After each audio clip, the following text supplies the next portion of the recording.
This is Wednesday night and the night of the week for me, for Hennie, and for all of those of you who join us on a regular basis. We would love to engage with you in conversation tonight. So please share your posts, your comments, your insights, your questions, whatever it is that you would like us to discuss or talk about, please share. Tonight, the subtitle, just 2 words, simply shape up. And maybe that's not the intent of tonight's talk, but the question is really, how is your environment shaping you? And Hennie has really made this his area that he would like to talk about tonight. And I know that he's got some really exciting things to share. And it's going to inspire you to really think about the places that you find yourself in. Because at the end of the day, I know that Hennie is going to be telling us that our environment does, in fact, shape us. So in a moment, Hennie is going to be joining us, as we say in the show business, although we call this a map show. So this is show business. Hennie, as they will say, break a leg.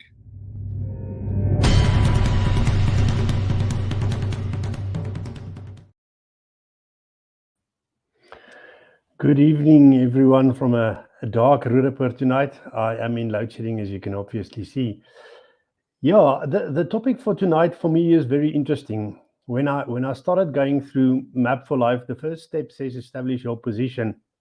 And we went through that step. And at a point in the structured process that we followed, we got to something that Glenn named habit versus, or habitat versus habitat, with a space in between.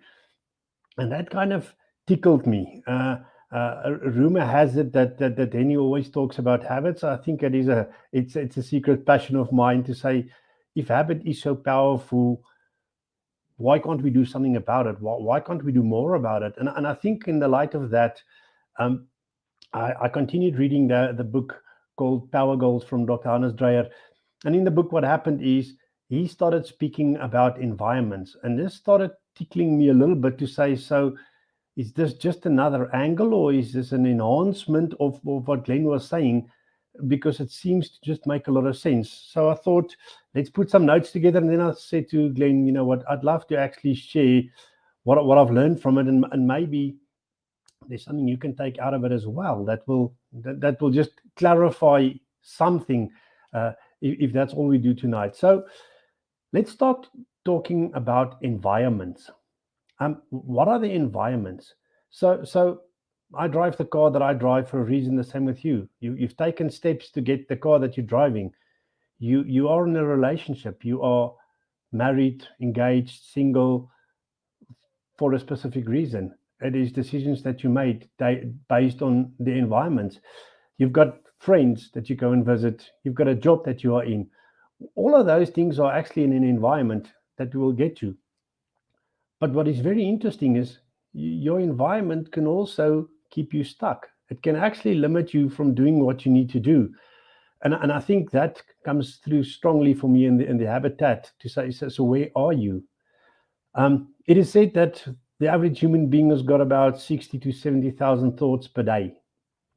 And the problem with that is that about 95% of those thoughts are exactly the same as yesterday. So we need to go and make a massive change. So let's start running through this. Let me try and unpack it, hopefully in a very logical way that would clear up things for the likes of me, and maybe one or two of you will also get something out of it. What we need to do is we need to create an environment that aligns with our goals. And I'm going to use the word environment, but it's closely tied to habitat. So every time you wear environment in the back of your head, keep the word habitat going, or habit as well going. In the book, it talks about there's 9 environments that Thomas Leonard created, and then Dr. Hannes Dreyer decided he needed to add a 10th one, which I do think is very relevant. So let's go to the nation that's the biggest and that will never change, the imagination. I'm going to ask you to just bear with me quickly. Let's try and draw this picture on screen. So imagine you've got a small little circle in the middle. That circle has got a U inside. So that's you as a human being. Then you just add a bigger circle around it. Now that circle is called your inner world, right? So your inner world is what you go through to get to you. And then you go and draw a bigger circle around the inner world, and you divide that bigger circle into 9. And that makes up the 10 environments that you actually interact with daily.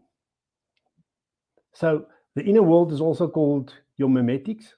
And then the outer world is self, spiritual, relational, financial, physical, nature, technology, body, and networks. But I'll run through a little bit more detail of how these environments actually fit together. So with that in the back of our heads to say this is what it looks like, there's an outer world that goes through an inner world that gets to you. How does it all fit together? Before we touch on that, there are 5 key principles that actually plays a big role within these environments that we need to keep in mind when looking at the environments. So the first thing is everything is an environment. So that's principle 1. Nature suffers if there's pollution. Our home and our work is a physical environment. Our thoughts and our feelings is a positive environment. So the current reality that we live in is really broken down into 10 worlds or environments, and we create those to make it a lot easier to understand for ourselves. So let's take an example of an office. So if you look at an office, there's a physical environment, the desks, the chairs, the building, etc. There's the memetics, which is your inner world, which is your thoughts and your inner dialogue about the office that's there. There could be relationships in the office, people that you spend a lot of time with. But there could also be networks, people that you know on a first name basis, but you don't necessarily spend a lot of time with them. So in the what we call office, I've just mentioned 4 of the environments that actually play a role there. So principle 1 says everything is an environment. So everything is part of all 10 environments. The next principle is everything is energy. Okay, science has proven that all matter is energy. So if you go back to the first principle, if this one says everything is energy, and if the first one says everything is an environment, then I'm concluding that every environment is also energy. Next principle, so principle 3 is all environments are connected, they're intertwined.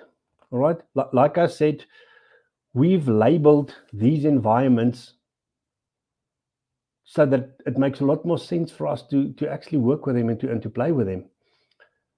But in saying that, for me, in this principle, there's something locked up that is very, very, very nice to hear. That is actually great news. If you make a change to one environment, it will affect the other environments. If you think about it, so it says all environments are connected. So making a change in one will affect the others. Principle 4 says your environment is always stronger than your willpower. So willpower is just a muscle that can get tired. If you've ever done it, if you try and not eat something sweet, it's a lot easier to do that in the morning, but come 4 o'clock in the afternoon, it's not so easy to actually restrain yourself from eating something because the muscle is getting tired. So this principle is actually telling me if I want to get stumbling blocks out the way, go change the environment. Don't rely on your willpower to go and do it for you. And then I think the last principle a lot of us know, if the outside world is not in alignment with the inner world, or vice versa, it causes friction or conflict. Alrighty, so we've got the inner world and the outer world. Like I said, the second circle and the third circle. What this principle is really saying is, I'm sure you've heard of self-sabotage happening subconsciously. Let's give an example. I decide that I do not want to have any debt, and I go and visit all my friends. They all have lots of debt because they're driving nice cars, have very nice homes, etc., etc. So one or two things are going to then happen in my space. I'm going to either stop visiting my friends because I don't want to do debt, and I'm going to ask the banks not to phone me, or I'm going to just change and also allow debt. So I am going to get the two worlds, the inner and the outer world, to get into sync. So I am going to match them up. Your beliefs and your values could be the ones holding you back.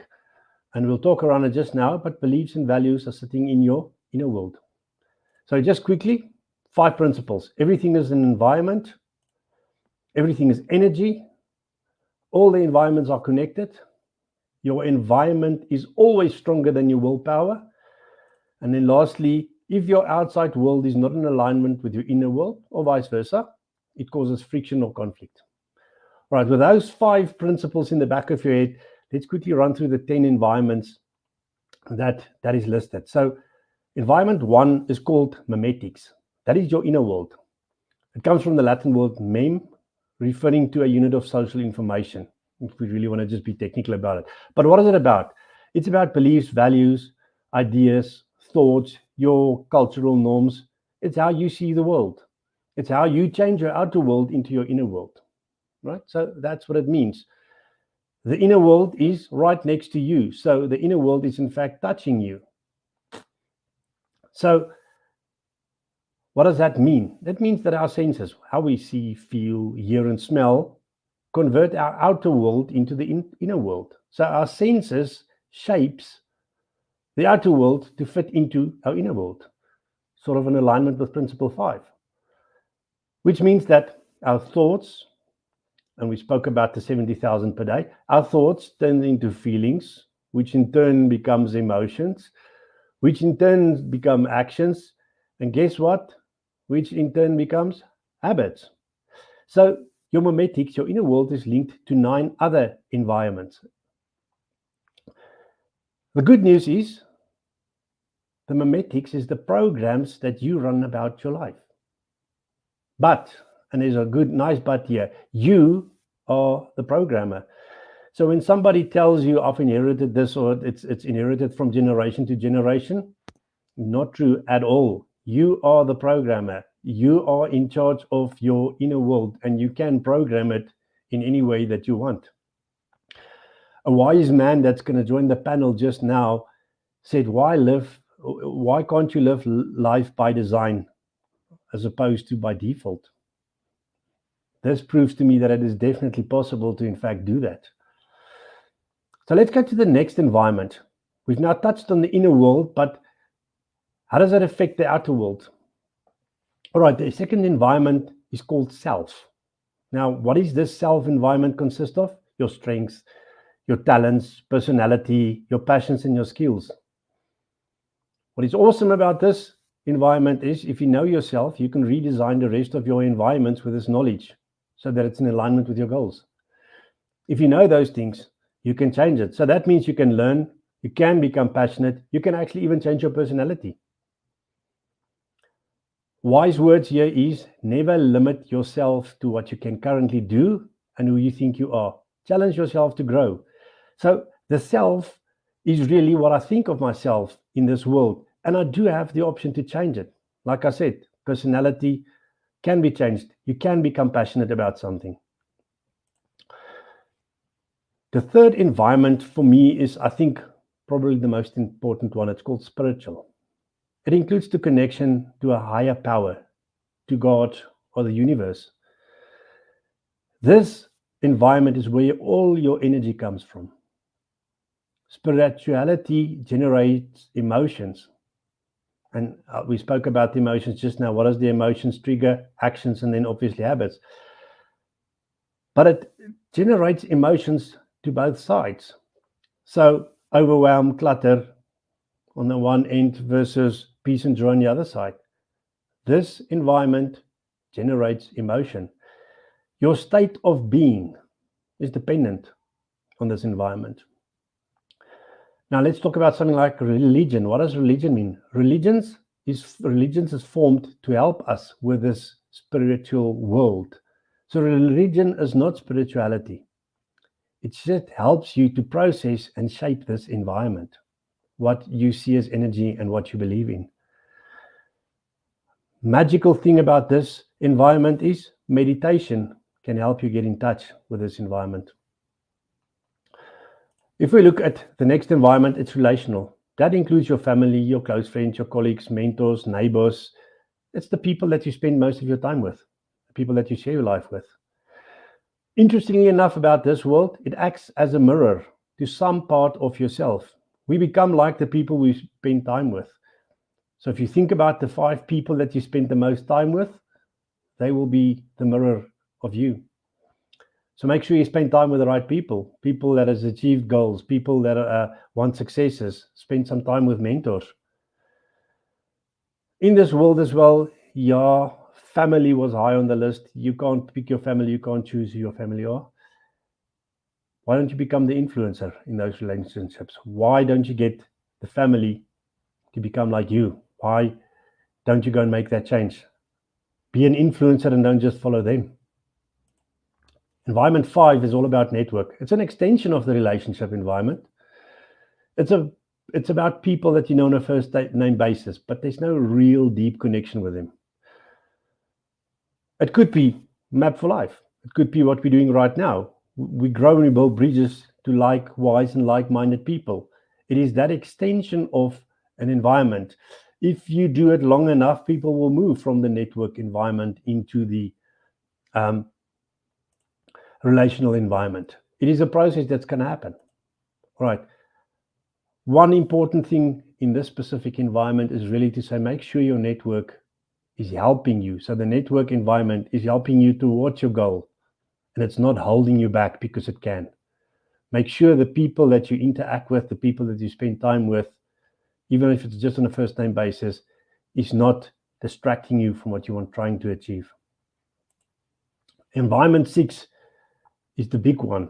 It's all about financial. Now, this includes a lot of things. It includes your money, bills, credit cards, investments, stocks, but it also includes your accountants, the brokers, your financial planners, and also your computer programs, your systems, the budgets, and the banks. What's important to note in this environment, and I think this environment is probably the one causing most of the friction with your inner world, with your memetics, because people trade time for money. So what does that mean? Financial freedom is actually then time freedom. Money is used to exchange value, but value is relative because it's a perception. Why can I work for a company and earn X amount and go and work for a different company and earn a lot more doing exactly the same thing? Because money is just used to exchange value, and the value becomes a perception. I think the beliefs around money influences this environment unbelievably. A study in America said that 65% of divorces in America right now is about money, the relative value of money, the perception that's different for the husband and the wife around money and the value of it. In saying that, let me ask you a question that you can go and think over as well. Are all the items that you've got in this environment serving your goal? You've got a goal that you need to achieve. So are all the items in this environment, the money, the bills, the credit cards, are all of them serving your goal? If not, you know what to do. Environment 7 is the physical one.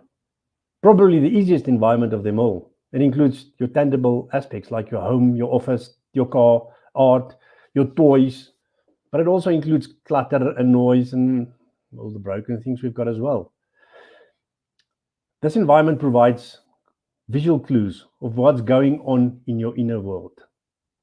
So this environment called physical is really almost the mirror of your memetics, of your inner world.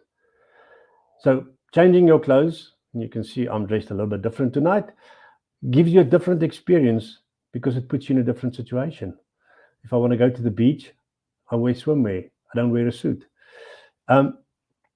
Interestingly enough, is you are not always in control of everything in this environment. So there's roads and there's potholes and there's electricity or not, as in my case, but you have control to change or do something about it.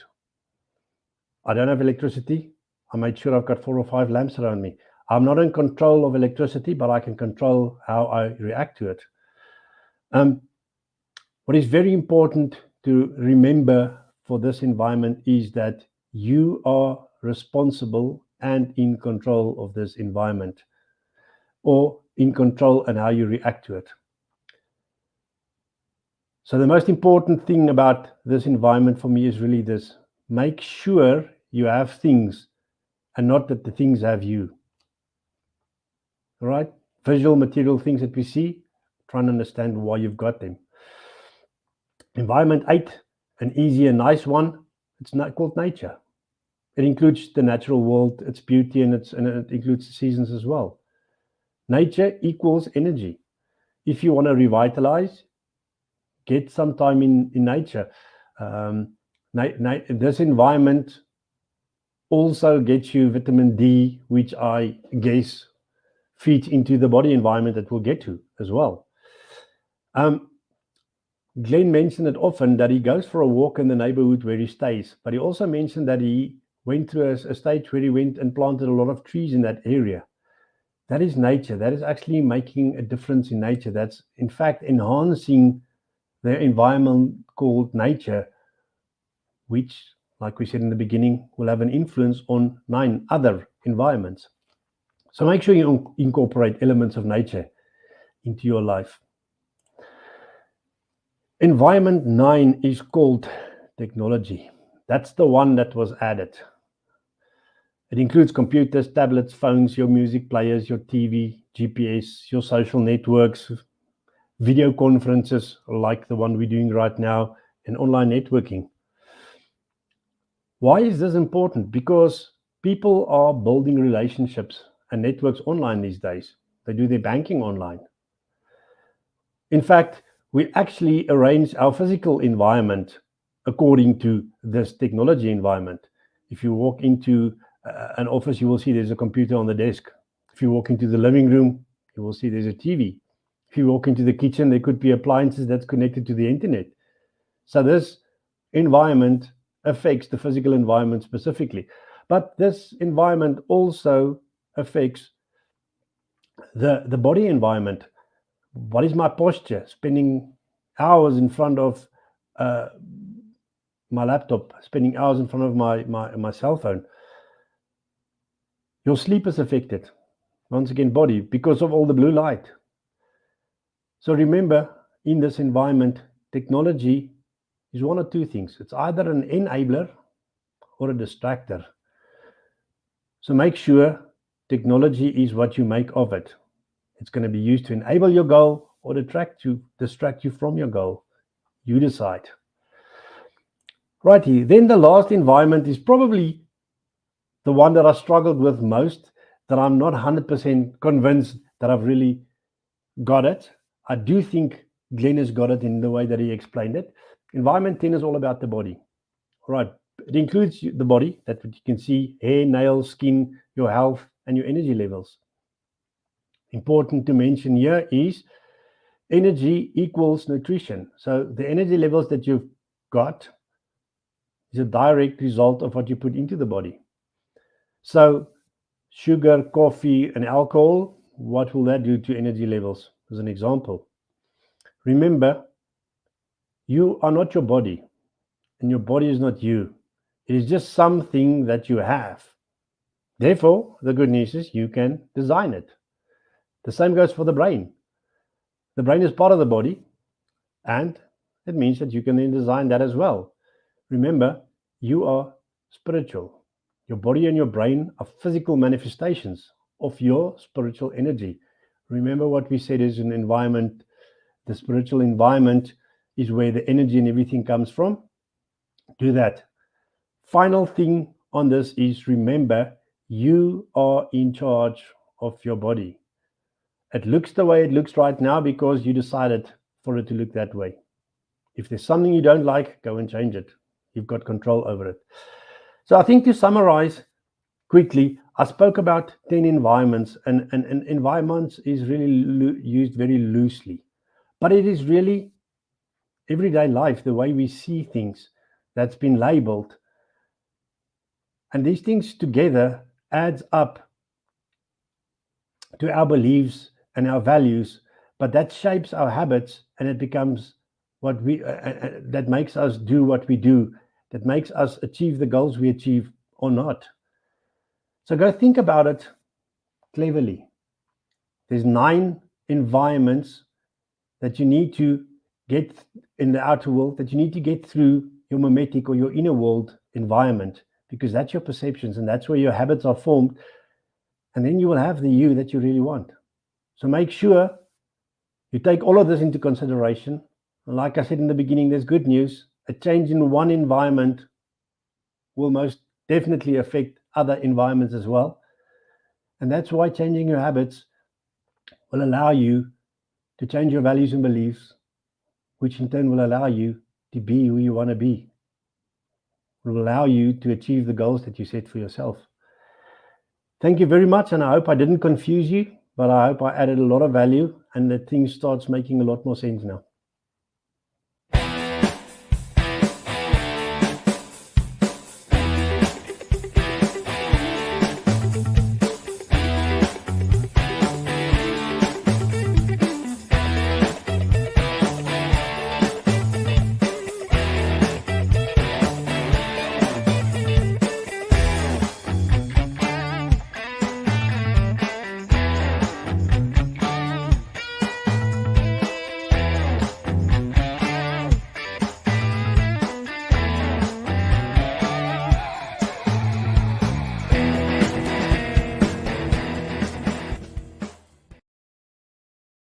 Great show, Hennie. This is becoming your comfort zone. I can see you're enjoying delivering these talks and book reviews. I think it's going to be extremely valuable. As I mentioned, the previous session that you shared with us, that we need to do more of these kind of talks where we can get insight into some deep stuff. So thank you so much for sharing. And one of the things that I realize is that Map for Life is a tool that people can use to document their thoughts, to find clear direction, to put a plan together to move. But there's always need for ongoing growth and development and mentorship and accountability and participation, and all of these elements that we talk about during the Map Cafe. And I think what you've done this evening is part of that journey, and part of the journey that we all need to participate in. So you've had the opportunity to share a formal talk which you prepared, but I'm sure there's some things that you didn't bring out or didn't talk about, but you were thinking about sharing and kind of didn't fit in with the list of bullets that you were going through.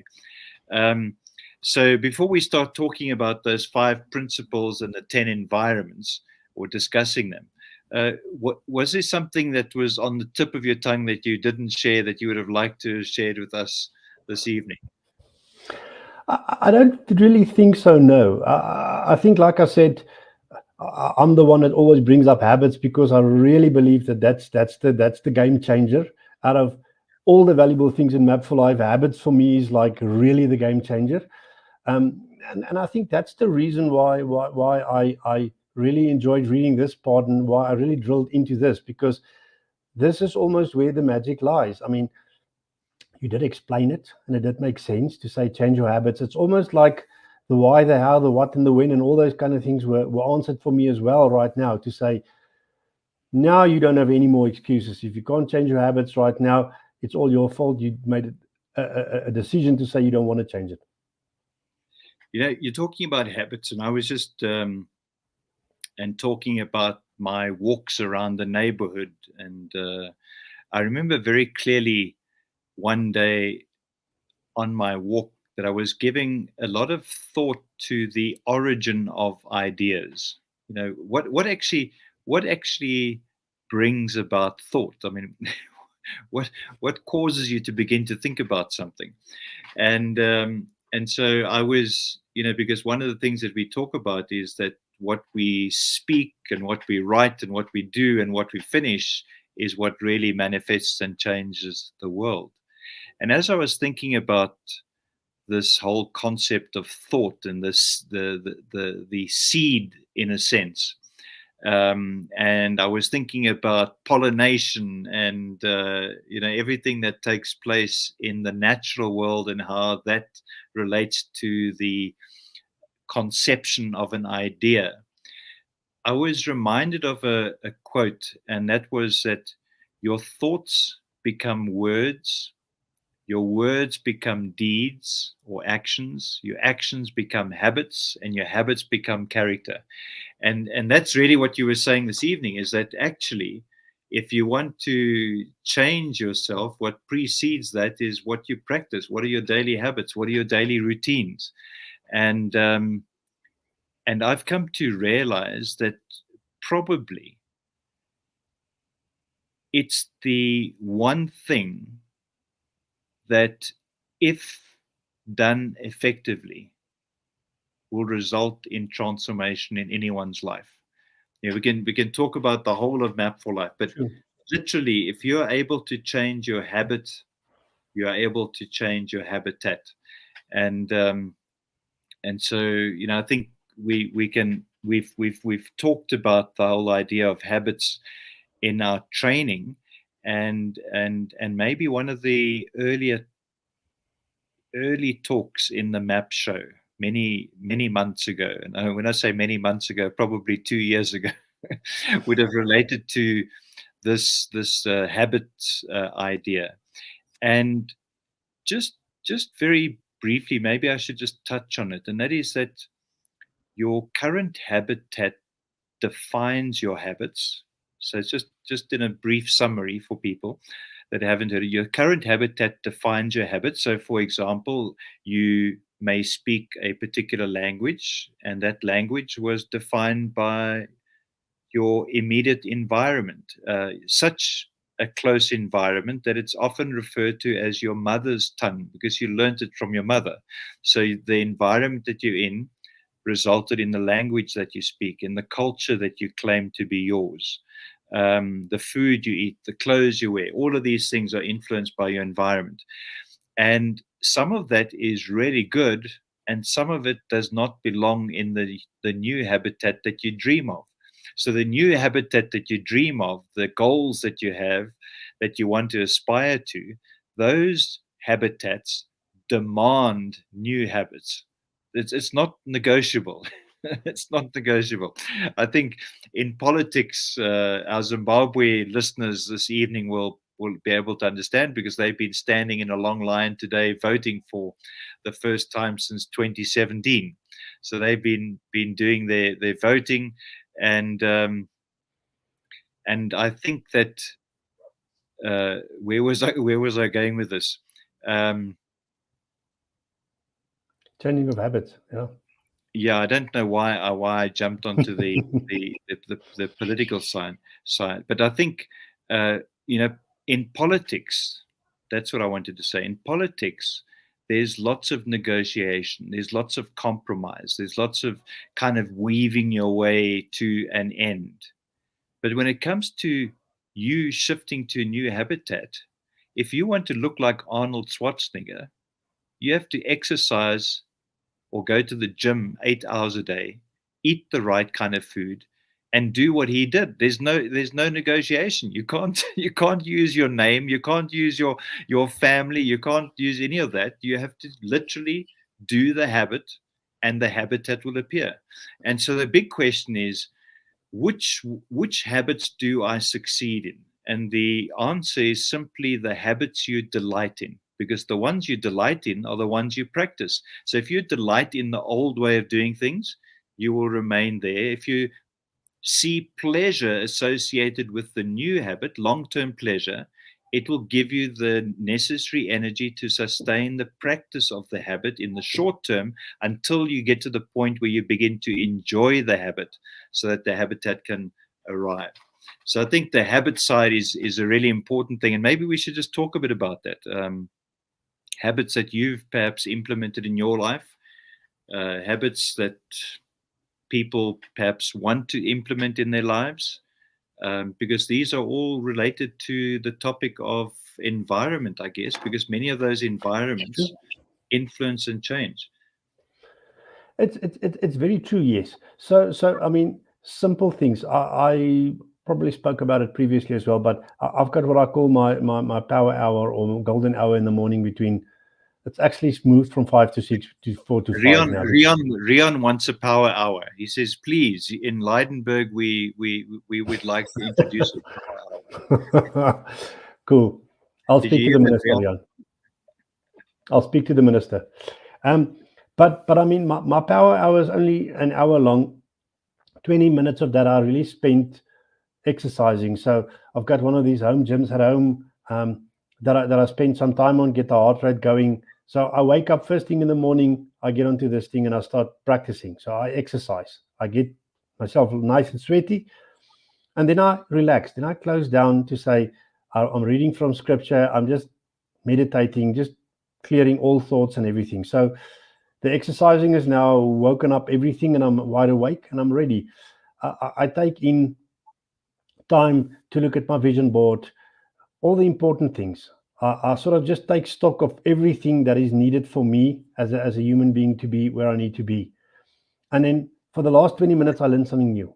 Right now, I spent some time on learning a new language. I'm continuing reading books. So the power hours that's where I read it. And like I said, I read very slow because I'm writing down what I'm reading now to make it on the app. And I feel that that's made a massive difference for me. I've also almost incorporated in the afternoon now a session where I need to get out on the road to go and run. That is to clear my head after a busy day as well. And the funny thing is that sort of sorted out my stomach and digestion and everything with it. My what do you call it? Metabolism is now really awesome. I've got this nice and fancy machine at home that I spend 60 seconds on. You hold onto this little bar and it comes back and gives you 256 readings, what your vitamins and minerals and all things look like. And according to that machine, I am the healthiest that I've ever been. Everything is sort of like just falling in place purely because I've changed habits.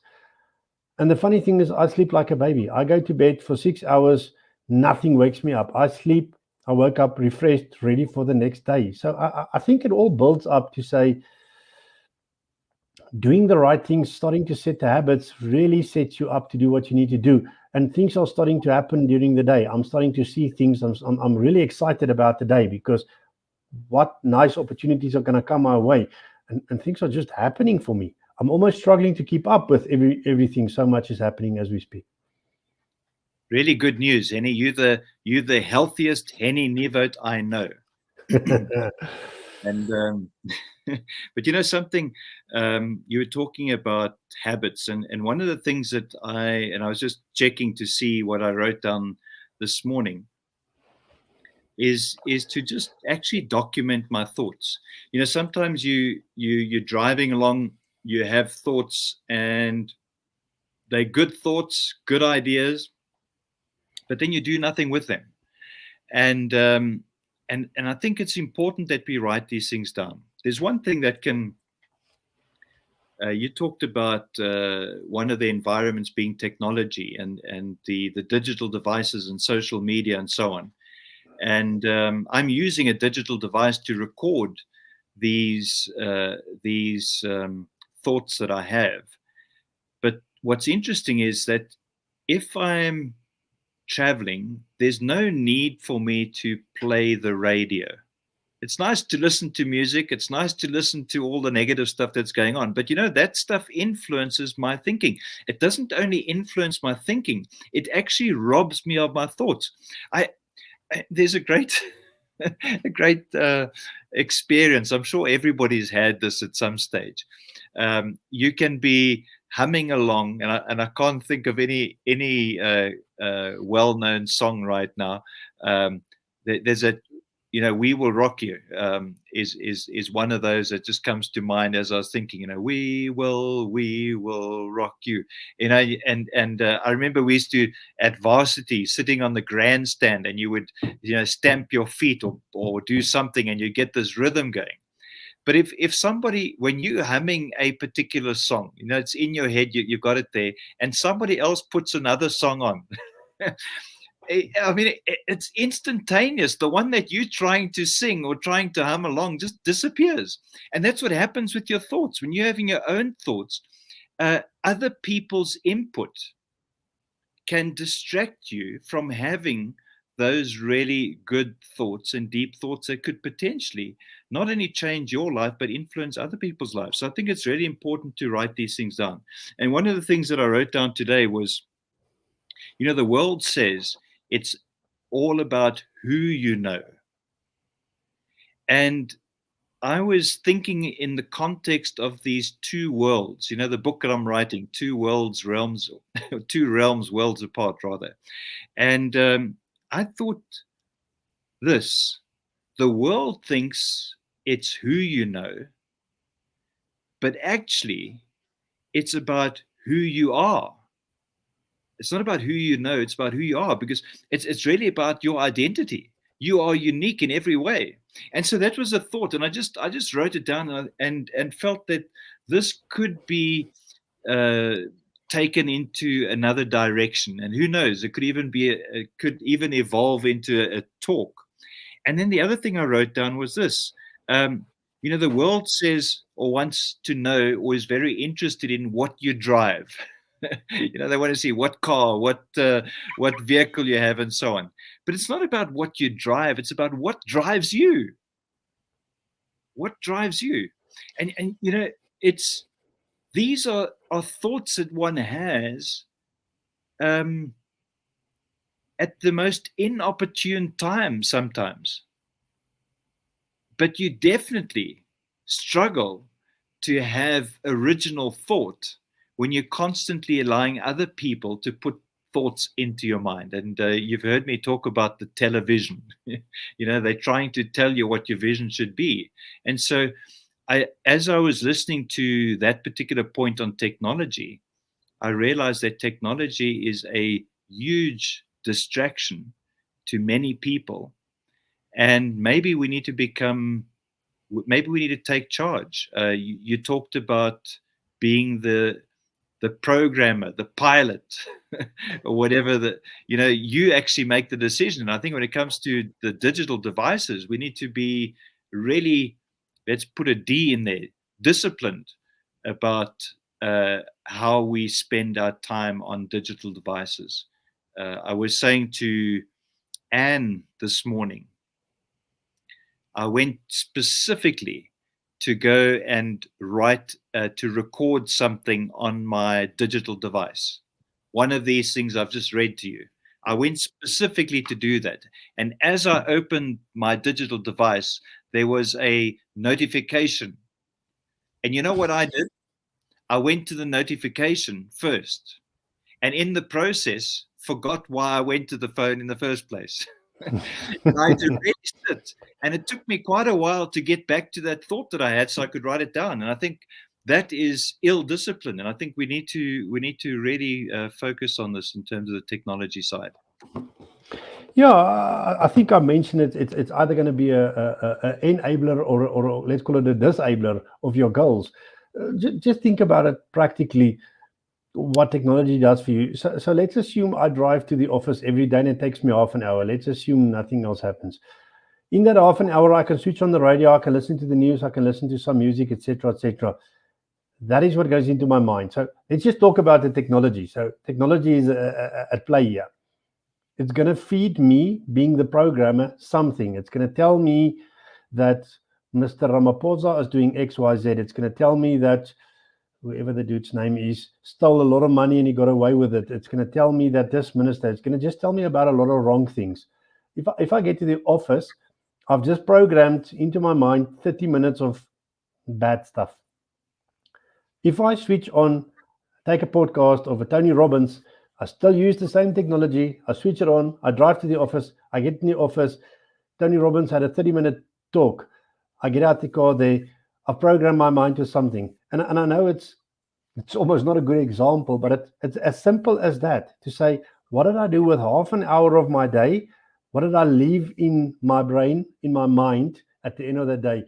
What's going to help me closer to my goal, however far it is? The bad ministers or the bad government that we've got, or the motivation that Tony gave me to say something like that. You were talking about the song in your head. If I've listened to the music and there was road rage or something, and the Minister of Police says it's okay, he's happy with it, that thought is going to be in my head the whole day, and I'm going to just be irritated with everything that looks like it could be the beginning of road rage or whatever the case might be. That's going to be that song that's in my head the whole day. If Tony Robbins said something like, or let's say Napoleon Hill, I've got a quote here, it takes half your life before you discover life is a DIY project. If that is the thought that he leaves me with, I'm going to ponder over that thing the whole day to say, well, if it's a DIY, I've done nothing. Who's actually then done this project for me? The world has built me. Can I not take control of it? Kind of thing. It's for me, it's almost that simple to say, take control and program yourself. Well, I think some people are going to live very, very long lives if it takes half of your life to get to that point. You know something, Hennie, as you were sharing there, I was remembering a talk that I attended in the early 90s, and when the person sharing said the things that you need to do to be successful, and this particular talk was on success, are easy to do, but they're also easy not to do. And you've been talking about making the choice. I'm going to switch the radio on. Or let's not say the radio. I'm going to be switching this device on. I have the choice as to what channel I tune into. Am I going to tune into a motivational talk that I've purposefully chosen, that's aligned with my purpose and passion, and I'm going to listen to that? Or am I going to listen to whatever the DJ on the other side decides to talk about? And that is what makes the difference between those who are moving in the direction of their destiny or destination and those who are simply treading water. And what's interesting about that concept of treading water, I think Zig Ziglar talked about this. He said that a person can swim for a lot longer than they can tread water. And then he talked about ships, and he said ships are designed to be on the open ocean, not sitting in the harbor. He says they will sink and rust far quicker sitting in the harbor than they will on the open ocean. An aeroplane sitting on the ground and not flying is going to get to the end of its life much sooner than one that's constantly flying. And so with us, we need to be, I think, just mindful of this, the choices, the daily choices that we make, the habits that we engage in. Are they moving me in the direction that I have chosen, or are they holding me back? And maybe that's really what tonight's talk was about. And I was thinking there's a good talk that you should perhaps listen to in your car tomorrow morning. It's about 5 principles and 10 environments. Because what's interesting about listening to these kind of talks is as you listen to it, you get more out of it. The more you listen to something, the more you get out of it. So being an audience member this evening, Paul and Rion, being great to have you joining us. Listening to it once off is great, and you have kind of, it's entertaining or you learn something. But when you listen to it again and again, you then start having these deep insights that actually have a profound impact on your behavior going forward. And I think that's what's important about this evening. Hennie, I actually wrote some of these things down. So I'm going to put it on the screen here quickly. These were the 5 principles as best as I captured them. I hope I captured them correctly as you were sharing. Did I get them all right? Everything's an environment. Everything is energy. All environments are connected.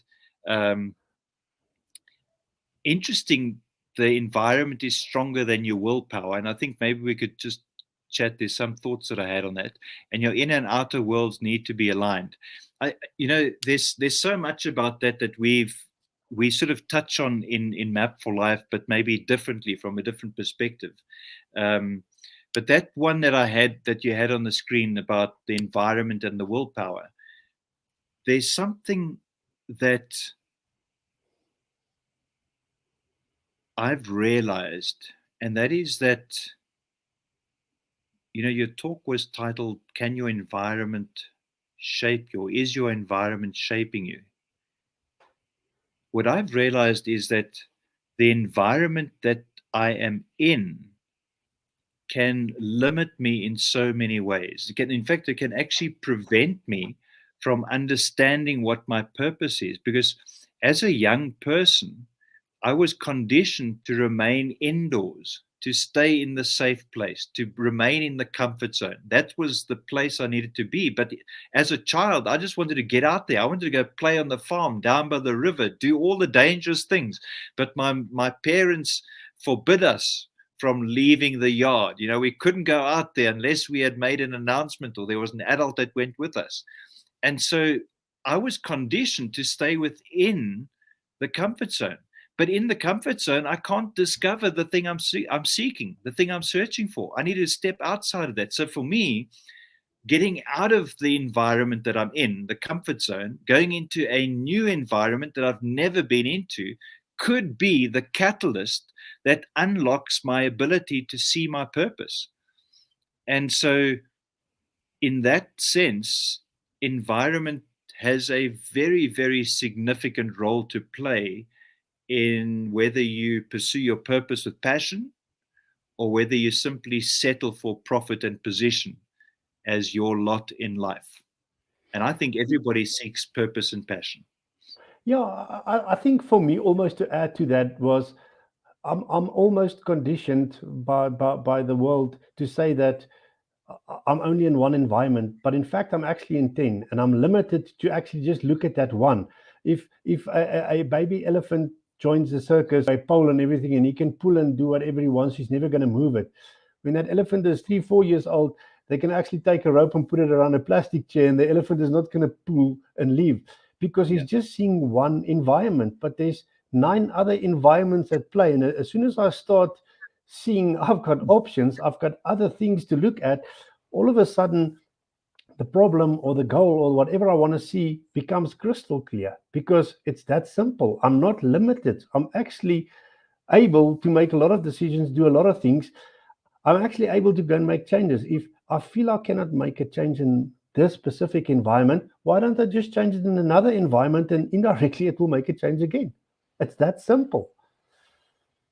You talked about different. Now, number 4, I didn't get, so forgive me for that.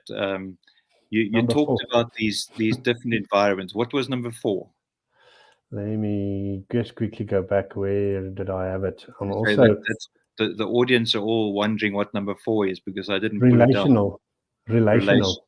Okay, so I will go and add that. That's. But as we were talking about these different areas, and I'd really encourage anybody who's been listening to the talk to actually to listen through it again and just make some notes on what these. Well, let me just put them back on the screen. Remember that number 4 is relational. So, and I'm a great speller. So if you find a spelling error, you get the opportunity to go and buy yourself an ice cream. Okay.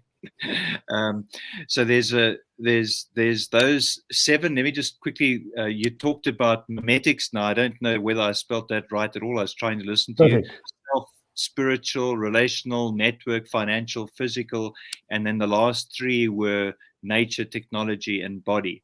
Now, as you were talking about these things, one of the approaches that we use in Map for Life is that when somebody's faced with a whole lot of information and they listen, they got 10 different aspects there. That's just a sign that the show is coming to an end. Exactly. I've got power.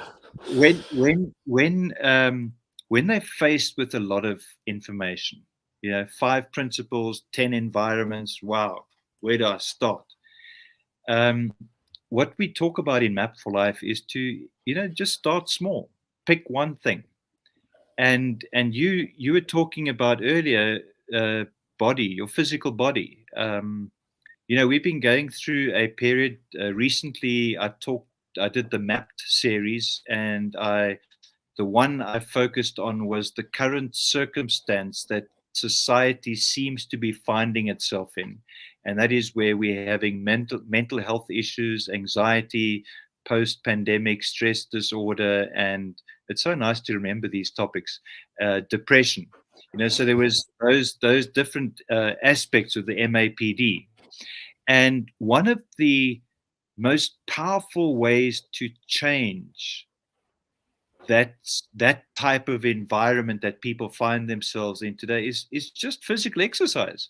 Just making that one change, getting up and doing a few push-ups in the morning, or walking in the neighborhood, doing something physical can have a profound impact on your state of well-being. And so I'd encourage everybody that's been listening this evening is to don't feel overwhelmed by all of the different things that are interconnected and these different things. And I'm sure you have many that you can identify with that you need to change or need to work on. Just pick one of them and make a start.